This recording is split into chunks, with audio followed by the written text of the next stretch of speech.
বাংলাদেশের ব্যাংকিং খাতে একের পর এক লুটপাটের ঘটনায় জনমনে যখন প্রশ্ন, তখন সামনে এলো নতুন এক চাঞ্চল্যকর তথ্য। সাম্প্রতিক এক অনুসন্ধানে জানা গেছে, গত ১৫ বছরে দেশ থেকে লুটপাটের এসব টাকা চলে গেছে ক্ষমতাচ্যুত প্রধানমন্ত্রী শেখ হাসিনার মেয়ে সাইমা ওয়াজেদ পুতুলের প্রতিষ্ঠিত সূচনা ফাউন্ডেশনের ব্যাংক হিসেবে।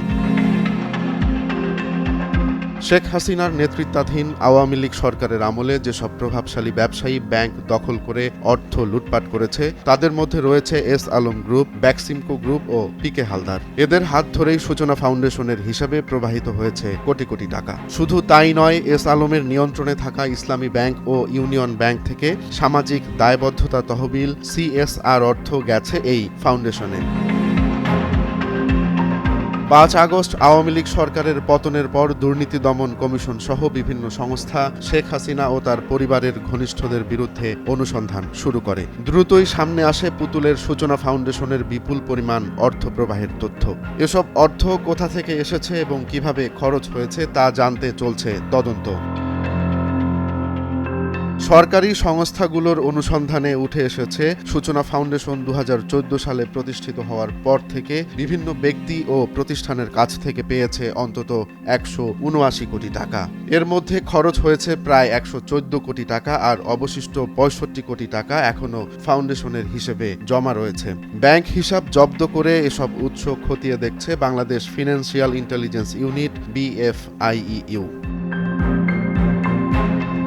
বাংলাদেশের আর্থিক কেলেঙ্কারির অন্যতম হোতা ছিলেন কুখ্যাত পিকে হালদার, যিনি হাজার হাজার কোটি টাকা আত্মসাৎ করে এখন ভারতের কারাগারে বন্দী আছেন। জানা যায়, পিকে হালদারও সূচনা ফাউন্ডেশনের অর্থের অন্যতম যোগানদাতা ছিলেন। এত বড় কেলেঙ্কারির নেপথ্যে আরও কে জড়িত তা খতিয়ে দেখছে দুদক। তদন্ত সংস্থাগুলো বলছে, আরও কিছু ব্যক্তি ও প্রতিষ্ঠান এই ফাউন্ডেশনে টাকা দিয়েছে, যাদের তালিকা খুব শিগগিরই প্রকাশ করা হতে পারে।